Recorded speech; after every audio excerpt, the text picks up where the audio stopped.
even if you're not like fully in on the thing, on the e-commerce thing, but you're thinking about starting it or you're just starting it, like join us. Having people around you who understand what you're trying to do or get the process is so important and so helpful. What a wonderful life we lead. How do you even start with a side hustle? How do you scale a side hustle to be a business? And what is that journey like? Hi, I'm Lucy. And I'm Yasmine. We'll be here each week to talk about the highs and lows of entrepreneurship, building online business and the problems we face in the e-com industry. And we'll also be sharing the stories of the amazing women within our community who are all crushing it. So let's get into it.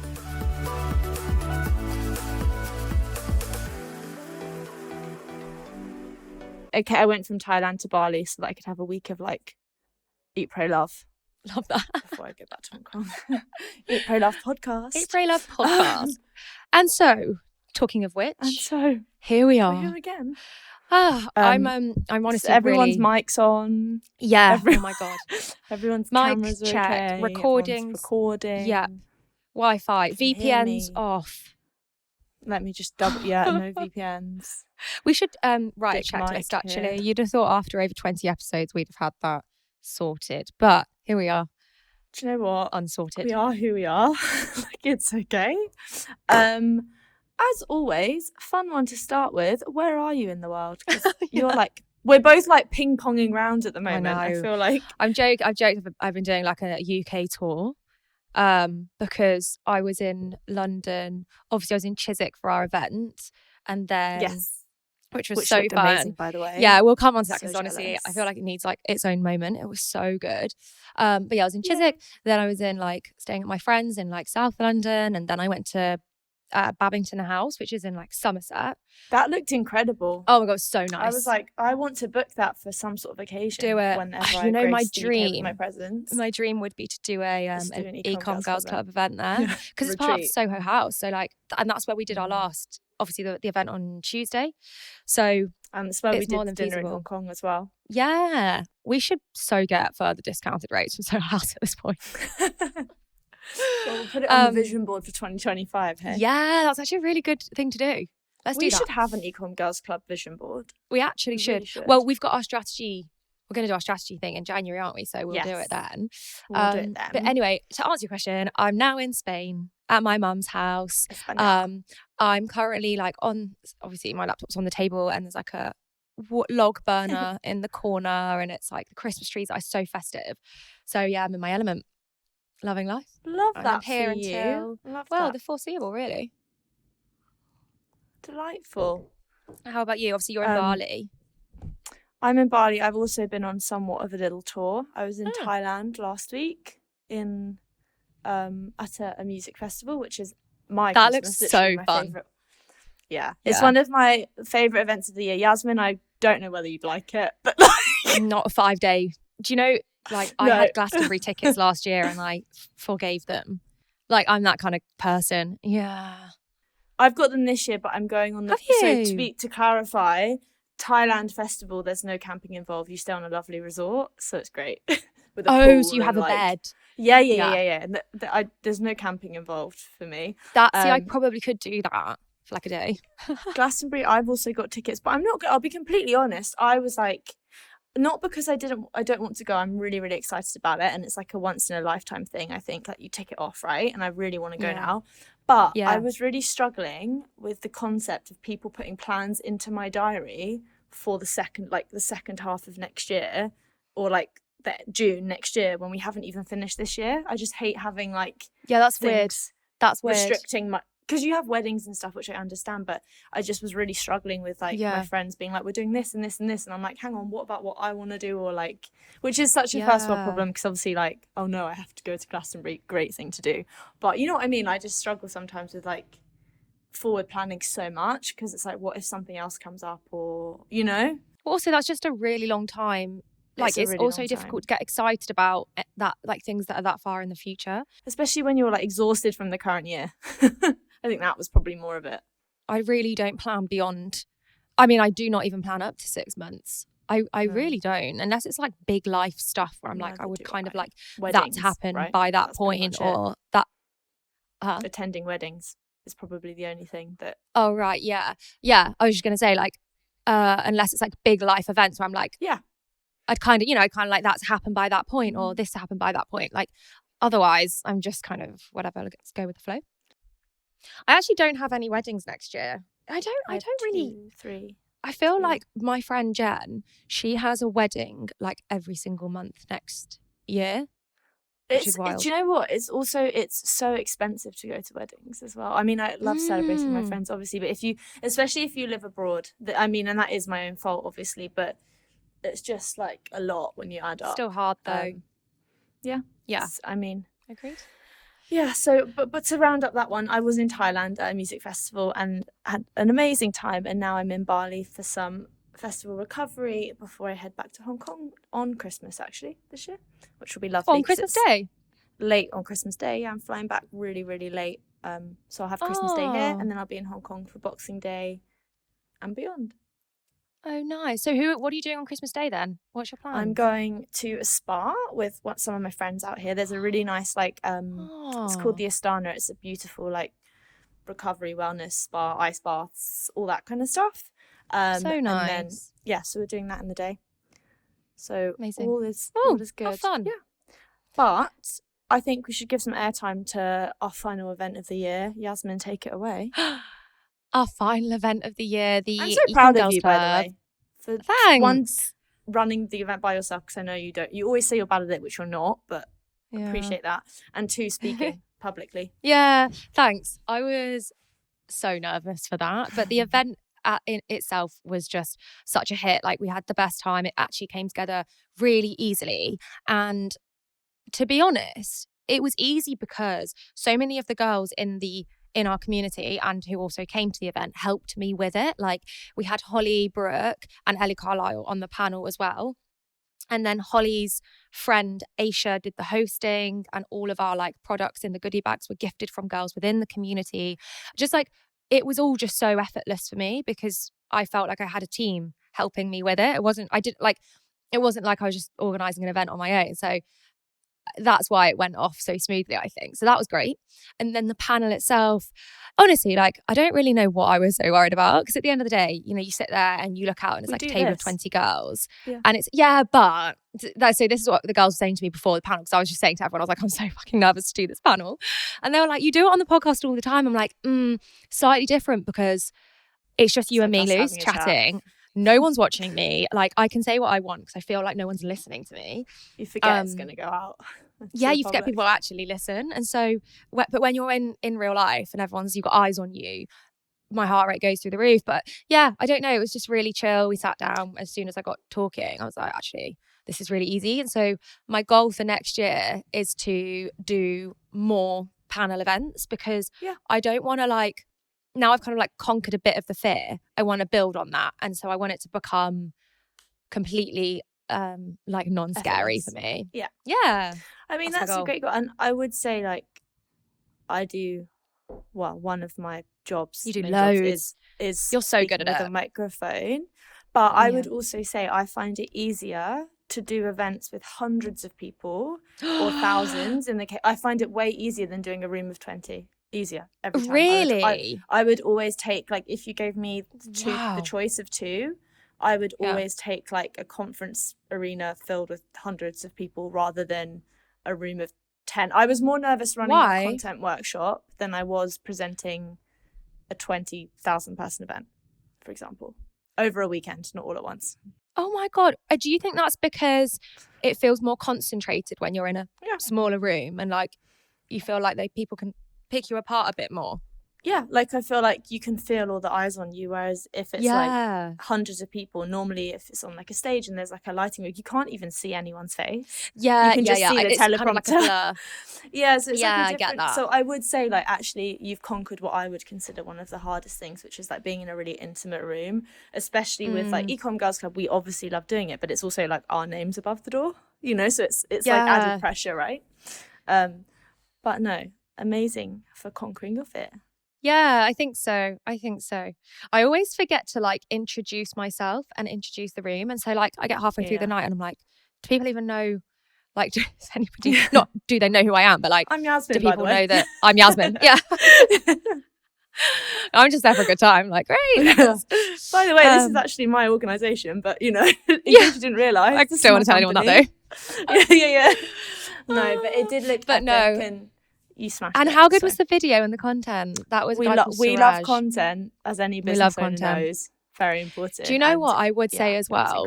It's like the running the events is really important, but capturing the events is equally as important, because at the end of the day, like the events, the more intimate events that we run, we only have like 20 people there, 30 people there. And obviously the goal is to give those members or non-members like the experience and the opportunity to network and find friends in the industry.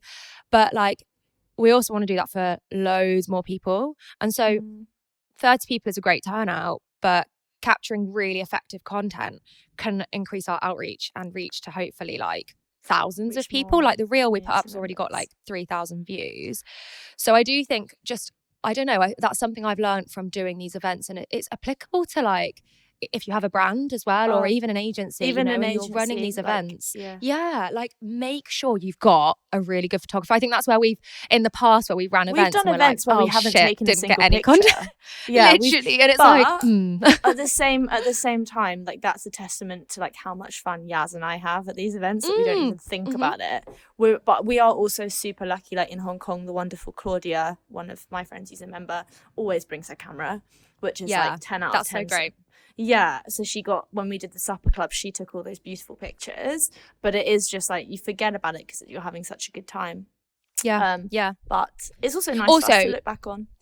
You don't want to be like, I agree. You don't want to be worrying about content when you're at an event. Like that is the worst thing. And you also don't want to be like taking pictures and stuff, because it's just kind of like it makes it look like you care more about the content than the people who are actually there.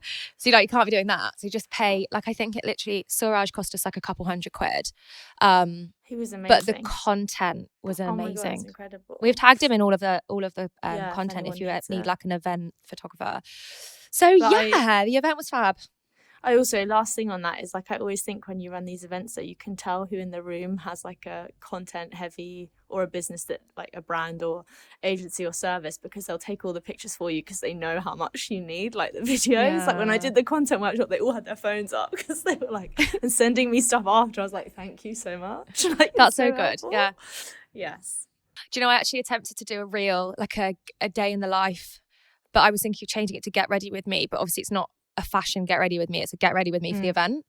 So I might still post it, but but no, like the quality content is really shit because Soho House is so dark. So like it's just like me packing boxes. I'm like, this is not that entertaining. Yasmine, we want to do a retreat at Babington House. Can we be nice about Soho House? So actually Ellie Carlisle, who did she's got by Ellie, she's on the panel. She's like one of my favourite people. I think we just became best friends. No. She was like, when are you doing a retreat? Honestly, Lee. So I think we need to do it. And I think it's more than feasible now with the size of the community in terms and like the sponsors we could get. So if there's anyone listening that would sponsor us. Yeah, that's true. But also in terms of, even if you look at our community, like we're overseas, but a lot of our Hong Kong community will go back to the UK for summer, for example. So actually, heaps of people there, like in Europe and stuff, like most. Well, I think, 100%. They like outside the world.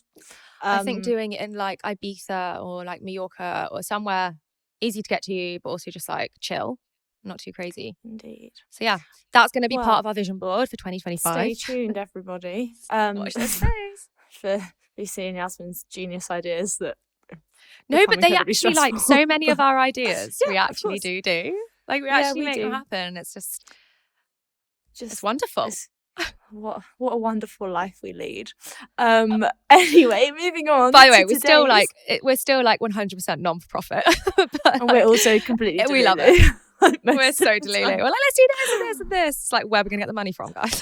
Like, I always get concerned. I get these long voice notes from Yasmine. I'm like, oh God, what's she thought of now? Do you know, it's when I'm on my morning walks, because I have so much energy in the morning, so much dopamine. I'm like, let's do this and this and this. And it's like, okay. Just give like a thumbs up emoji, like go away. That's all I need though. I just need that validation. that it's a I'm good always idea, like, and then I thumbs can up. like Let's relax. talk about it in our meeting. I'm like, okay. But anyway, on to what we're actually here to do, which is record an episode. We get asked quite a lot within the community, and just I think in our networks generally. Like, I've got a meeting with one of my friends about this next week, is like, how do you even start with a side hustle? How do you scale a side hustle to be a business? And what is that journey like? And obviously, spoiler, the answer is it's different for everyone. But we thought we would impart some of our like knowledge that we've learned along the way on how we've done that and what we think is the most important thing. But I wanted to start with, and we did touch on this in our last episode, but like what e-commerce actually is. Because I think when you say e-commerce, you think Shopify product, you think like selling a product, like a physical thing, like a jewelry in Yasmine's case, but it's actually so much more broad than that. And it's actually, I actually have the definition. It's the activity of electronically buying or selling products and services on online platforms or over the internet. So you know, you don't have to be selling a physical product. It includes courses, guides, services supporting and selling those products, social media, all these things. Because I think your immediate thought is like, you're like, oh, ecom, drop shipping, Amazon FBA, Shopify. But it's a lot broader, which is why I think our community is so diverse, really. Also, our community is full of people who are like, even at the event, there are people who are like I sat next to a girl who's she's PA to the head of the Bank of England, but she's starting a fashion brand. So like, wow, it's like, just because I feel like, I know this is slightly off topic, but even if you're not like fully in on the e-commerce thing, but you're thinking about starting it, or you're just starting it, like join us. Because there are so many girls who are like, you know what, I really could do with that kind of value and help, even though like they've not even launched a product yet. That's the whole reason why we exist, is to like have the conversation that you and I are having. Like, how do you start? Yeah. And it works both ways, because I think we've got in our community, we've got like, as you said, like ladies who haven't even launched anything yet or are just thinking about something and want to be immersed in that environment. We've also got girls on like the list of the Britain's fastest growing company for 2024, turning over like 7 figures and stuff, and they learn just as much from you can learn from Ellie's everyone. She's just gone into Sephora, every single store with Ellie across the UK. Like, so like, she sat to the left of me. She sat to the left of me, and then Malika, who's just not even started her brand yet, sat to the right of me, and we're all at the same table. And like, I think that is that defines and represents Ecomm Girls Club. It's like, you can literally be sat at a table with a girl who's just launched nationwide into Sephora, and then also a girl who's not even started her brand yet, and it's amazing. Exactly. And then question for you. Fun question. Yes. How many Shopify stores exist? Oh my god! So fun fact: Lucy and I have tried to record this episode twice and failed, and she still can't remember. You asked me this question every time. I know. That's why I asked it again, because I was like, you're not going to get it. No, oh god, so annoying. Is it like 8 million? Yeah, 18 million. 8.2 million. 5 million of them are live, and I thought this was quite interesting, but it's not necessarily surprising. Almost 60% of those are actually in the US, which is huge, but it kind of makes sense. Yeah, kind of makes sense. So I guess like on that point, e-commerce is so broad, and because it's, I think like I kind of see it as a bit of going like that. So if you're not watching, I'm basically starting in prayer position and like putting my hands out to the side, audience, everyone. Like a funnel like in reverse. It's getting bigger. So like e-commerce started as someone buying products, buying and selling online, and like over the last 10 years, it's just grown and grown and grown into multiple different what's the word, like channels, streams, paths. It's grown into multiple different channels, where like if you're in social media, or if you're in finance, or if you're in, I don't know, creative, like the likelihood is your paths are now crossing over into e-commerce. So it's super broad. Broad, because we get asked the question all the time, don't we, like, why is it called Ecomm Girls Club? Yeah, we do. And I think, you know, like we also get asked like, can I join, do I count? And we're always like, yes, of course you can. Yes. It's kind of like why I love it, to be honest, is it is so like encompassing, and I always say it's like the Wild West in ecom, because so many crazy things happen and businesses go crazy and they crash and like all this stuff, and it's just so interesting as an industry, and like as a relatively new industry as well, comparatively. And I mean, I think in another 10 years or 20 years, like most of the majority of roles will be in e-commerce. Like the majority of trading globally will be online and e-com. So like the likelihood is if you're not involved in it now, you will be very soon, just by virtue of how huge it will become. 100%. So in your opinion, this is quite a good place to start. What would be the first thing you would do if you were starting a brand or a company on e-commerce? So first and foremost, I would define my proposition. And it sounds kind of cliche because it is. And like there are so many books and so many TED Talks about finding your why. But there is a reason for that. And it's because it's the thing that's going to give you passion. I actually just watched a reel on Instagram about Steve Jobs talking about this. And he was like, everyone says that passion is really important. And he's like, and it is, because starting a business and being an entrepreneur is really, really difficult. And unless you're very passionate about it, the likelihood is you're going to quit. And like the key determiner for success is persistence. And like if you're not passionate about the thing, you're going to fail at being persistent with it, because it's going to become really difficult and hard and ugly and boring, and just, you're not going to get what you want from it. So define your why, because it is going to be the thing that pushes you to continue when it gets really hard. And like I also think, when it comes to what's your why, I think people think it needs to be like this big spiritual, like philosophical reason, and it doesn't. It just needs to be something that you believe in enough to ultimately take something to market on the back of. For sure. And I mean, it can be even as simple as my current agency. If I'm being completely honest, the reason, my big why was I wanted freedom of location, and that was my biggest driver. Perfect. Like that was, and I think people think, and it's got nothing to do with like the product or service. Not necessarily. Like I just found something that I was good at and I enjoyed doing. Like, is it my deepest passion in life? Probably not, but like, it also allows me to do things I am passionate about, like presenting. So like it's that's so fine. And run Ecomm Girls Club, obviously. But no, I think that's a great kind of point to start. I wrote down as well, like, I guess on the more practical level, which is aligned to what you've just said, is like find a product or service to sell. But then you need to like ask yourself questions like, do people want it? Who is it that needs it? Is anyone else doing it? And if so, how successfully? Where are you going to get it? And how are you going to price it? Like really basic questions. But I would always say just like write those out on a sheet and answer them for yourself. And also 100%. And another really good question to ask yourself is anyone else doing it? Which is what you've just said. And if the answer is no, why? Because there will always be a reason why this isn't already being done. It could be like legislation. It could be a legal reason. It could be that it's just really expensive. And most ideas aren't original. Most ideas aren't original. Someone else will have either tried it or they'll be very fine. I mean, I sell pearl jewelry. It's not original, but like we define the whole proposition to be around making pearls you actually want to wear. And like, so you don't need to reinvent the wheel. Like the product itself can be fairly traditional, fairly standard. But what's your spin on it? Like, how are you talking to your customer in a way that sounds different to other brands that might be doing a similar thing? Yeah. And then the other thing, and this is like the really unsexy bit, but it really, really is a deal breaker, I promise you, do the maths at the start. Do the maths. Because I mean, I've had something like, I'm not great at.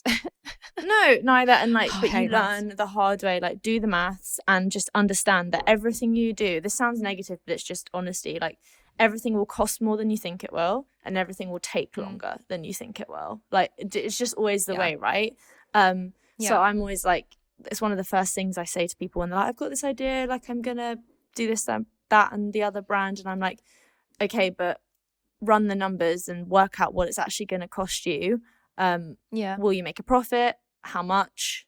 Like how much effort in terms of cost of time as well? Like how much do you need to put in for this to work? And do you have that time realistically? Like it's easy to get caught up in the excitement, but the excitement wears off. 100%. I think there needs to be a clear route to profit. And you need to be able to see that on a spreadsheet, because Yeah. otherwise it's like so It's not fun. hypothetical and might never happen. Yeah. And I've done like, I've had businesses before. My family background's in packaging and paper brands, and I looked at building a brand with like plantable paper that it grows into flowers, so like tags and things like that. The amount of units you need to do to make that worth it is incredibly huge, you know, and so it's just not feasible. And that's okay, but like I worked that out before I started so that I didn't have to waste time, you know. That's key. I think the other thing, this is something, to be honest, I've learned over the last, quite recently, like couple of years. E-commerce is a numbers game. Like all it is numbers, and obviously you've got to create a brand and it's got to look good and the product's got to be good. But at the end of the day, it is a numbers game, and if you're not across your numbers, you've got a high chance of failing that business.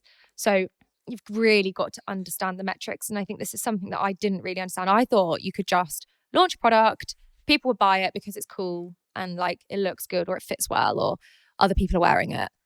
And then you'll be successful, like sell enough and that's it. And I think to an extent, sure, but like it's so much more granular than that. Yeah, and cash is king, isn't it? Cash flow can kill you. Yeah, literally. And I think at the same time though, tied to that, I always think as well, like if you're starting something, you need to know like what your goal is with it, because if it is like a side hustle that is just something you're really passionate about, and if you make a bit of money, great, but you do it anyway even if you weren't, I'm thinking like of like artists and stuff. If you were going to do it anyway, then sure, that's fine. But understand that it's not going to pay for your life, right? And it's like if you're going to do it because you want to quit your job, then you really do need to be like have a plan in place on like what numbers you need to hit to be able to take that risk and do it, you know? Yeah.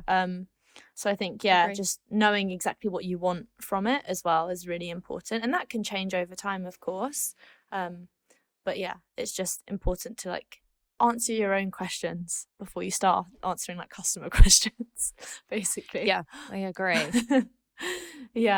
But I also thought as well, like, well, it's one of the things I ask most of the people in our community is like how they got into whatever they're doing, right? And how they got into e-com or building a brand or building their agency or working in a big e-com company, all these things. But I don't know if we've ever really covered like how we ended up in e-commerce before. So I was going to ask you to kind of tell your story of your journey into the wonderful world we find ourselves in. So mine's a bit higgledy-piggledy. Like it was never, obviously you don't, when I finished school like 10 years ago, finished A-levels, I wasn't like, I want to go into e-commerce, because it wasn't even a thing then. So I, like long story short, I worked for a skincare brand I was in supply chain when I first came out of A-levels. Worked for a supplier in the Midlands, basically sourcing, creating and sourcing product from the Far East and then selling it to all the high street retailers like the White Company, Next, John Lewis. We had like massive clients like Tesco, etc., where they're placing like hundreds of thousands of units a year. And that's where I cut my teeth on supply chain, basically, and learning how you take an idea from concept to materialization. Like, how do you actually make a product?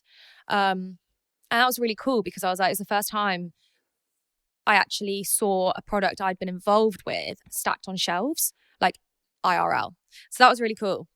I learned a lot there. Then I went to Sydney, worked for a skincare brand, and that's why I got into beauty. And I came back to the UK, moved to London, and I was like, I really, really don't want to work for someone else. Like, it was more just like the idea of working in like the big grey city. I was just like, I just don't want that for myself.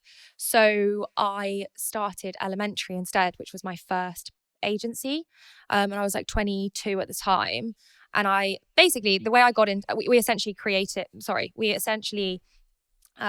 launched beauty brands for influencers and celebrities. And like we did everything from start to finish, from strategy, design, formulation, all the way through to like customer service, warehousing, etc., pick and pack.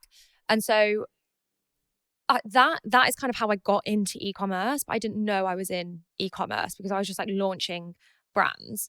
And then it wasn't until I kind of came out of that and launched my own brand where I was like, oh, I guess this is e-commerce. So like it wasn't it all just happened very organically, very like on its own kind of thing. And like I said, it's not until very recently that I realised I'm actually in ecom. Yeah, which is quite interesting. I mean, hard relate. I had the same thing actually, in terms of not realising I was involved in it.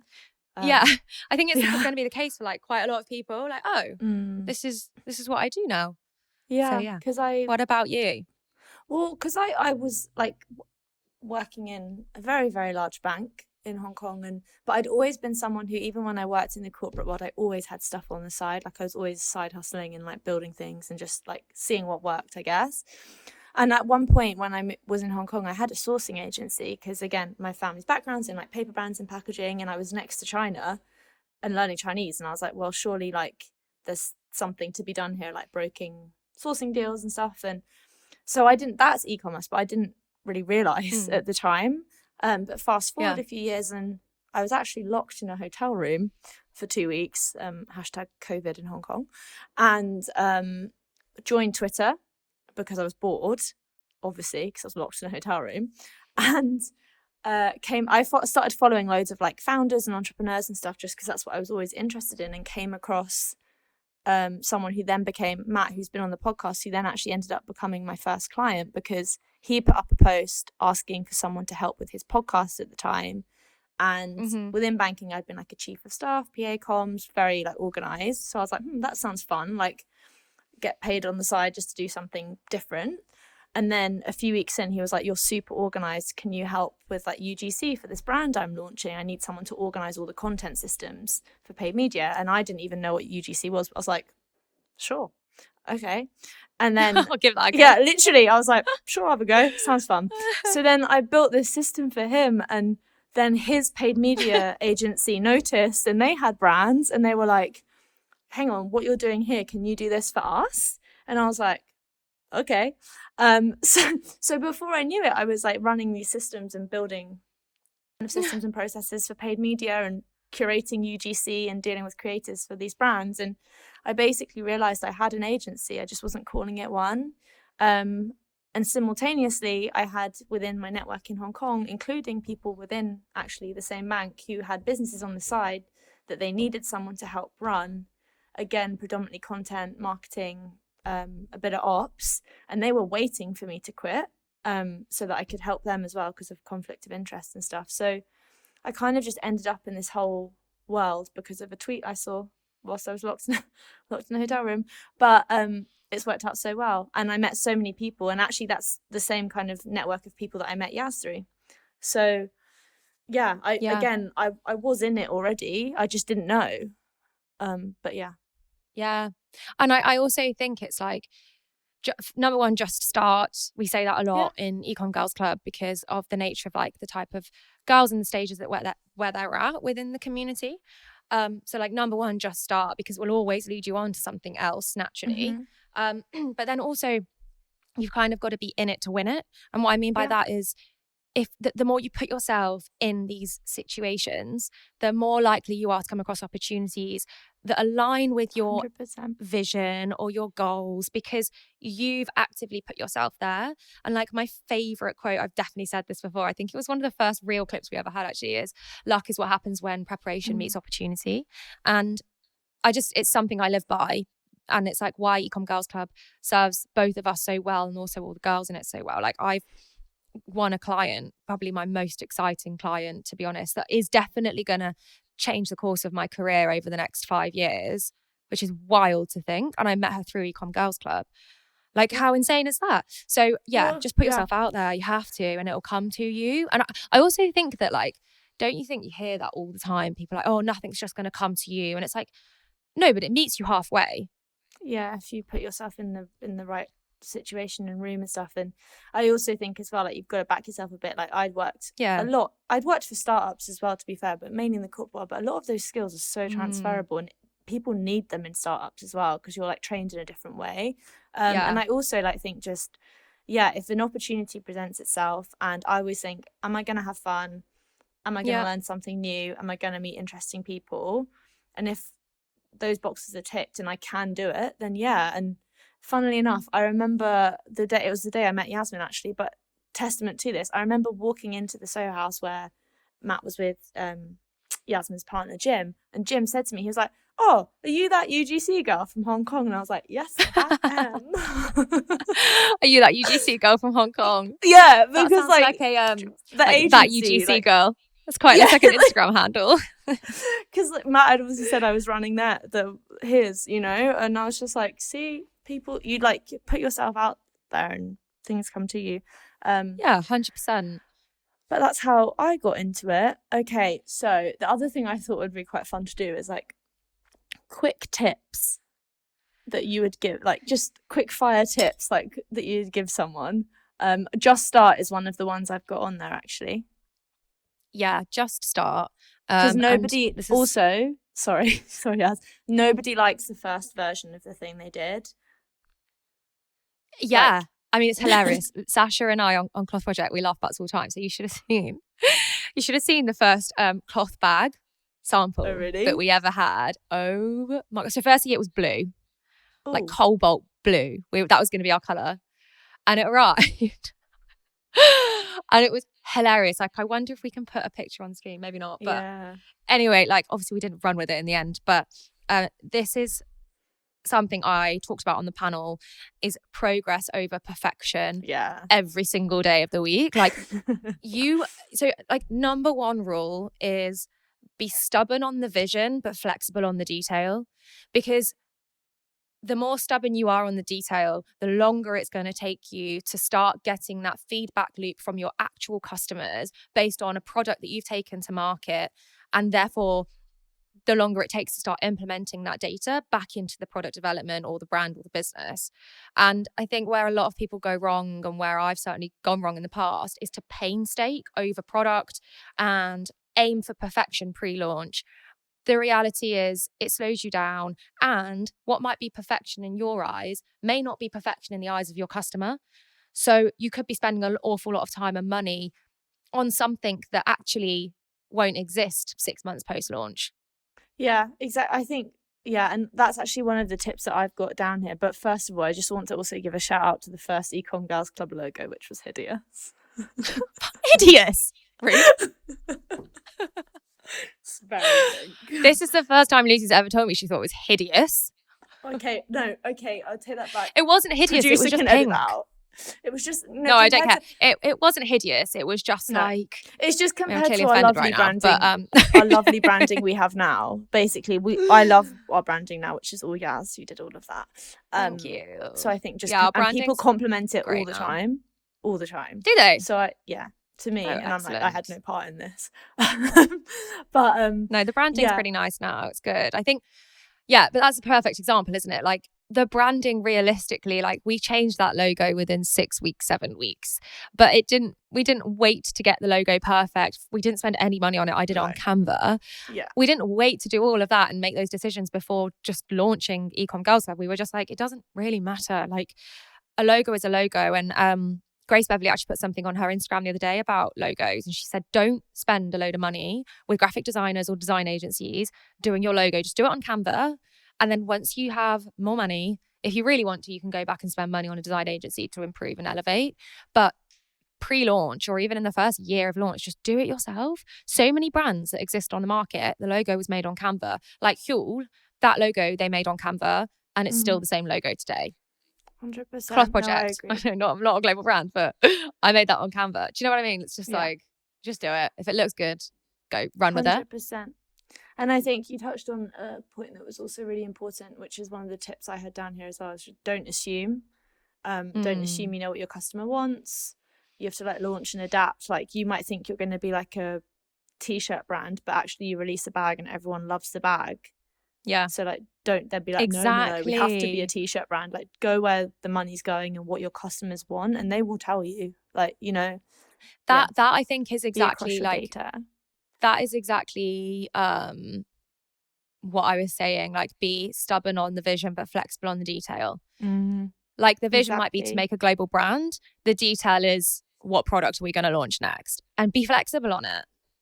Yeah. I mean, so another one that I've got as well is like, beware of the gurus. Oh, God. Online. But it's true, like, because I just don't consume any of that content anymore, to be honest. I just don't. Like, Google it yourself, or ask in our WhatsApp group. Yeah. But yeah, there's so many people selling courses and guides, and some of them are brilliant, but there's just so many that like promise you the moon and the stars, but actually you could probably find it out on Google, or ask someone. And in the same vein, like if there's someone that you like in your industry or that you need to ask something or you'd love to get their advice, shoot your shot and ask, because the worst thing they can say is no.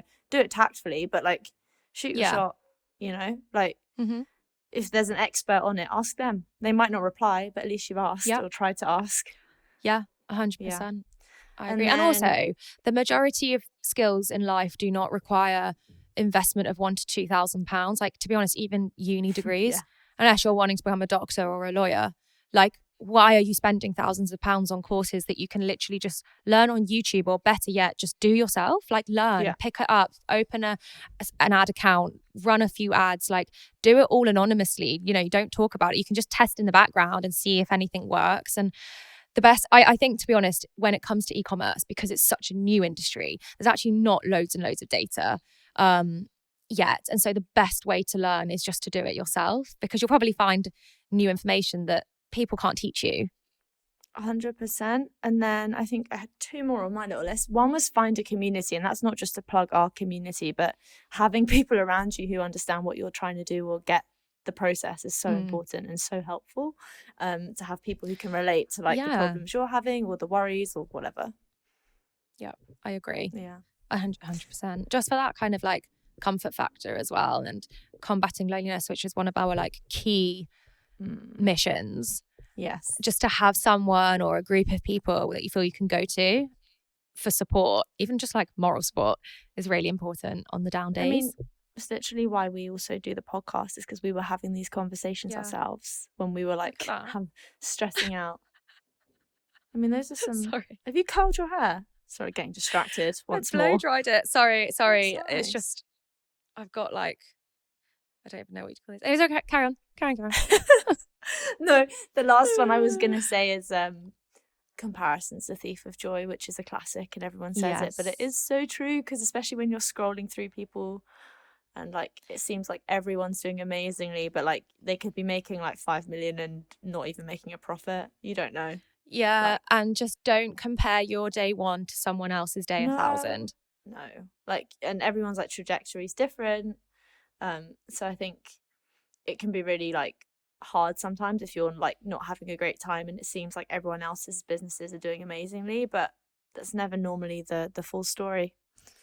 Wow, so wise. And also, just on that note, when you talk to people and you're like, how's your business going, and they're like, it's amazing, it's really good, like that might actually be true, but their version of amazing by their standards may not be exactly the same as your version. So when they're like, goals.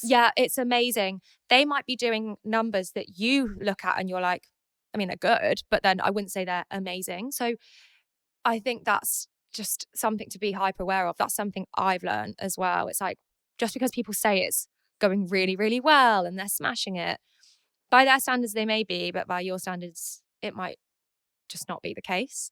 That's really important to remember. 100%. And I feel like that's like a nice little note to finish on. This is our last episode of 2024, which is mad that we're already at the end of the year. But we've got so much planned for next year. I'm so excited. So you will be hearing from us on YouTube, Spotify, or wherever you get your podcast now. Oh my God, that was so slick. Yeah. That was so slick. Please like and subscribe, because it really it really helps us. I say this on every single episode, but we really want to get sponsors for this. So because like Lucy and I have been recording on our webcams for over a year, and we're really keen to elevate the production value, but no money to do so right now. So anyway, thank you for listening if you are listening. And for everyone celebrating, have a wonderful festive season, holiday season, Christmas, Hanukkah, everything. Have a wonderful time. Happy New Year. See you later. Bye. If you enjoyed this episode, be sure to hit the subscribe button on YouTube or wherever you get your podcasts. And to get involved with Ecomm Girls Club, search for @Ecomm Girls Club on Instagram. And if you feel like taking your Instagram stalking one step further, we are both also on Instagram @Yasmine Chic and @LucyCG.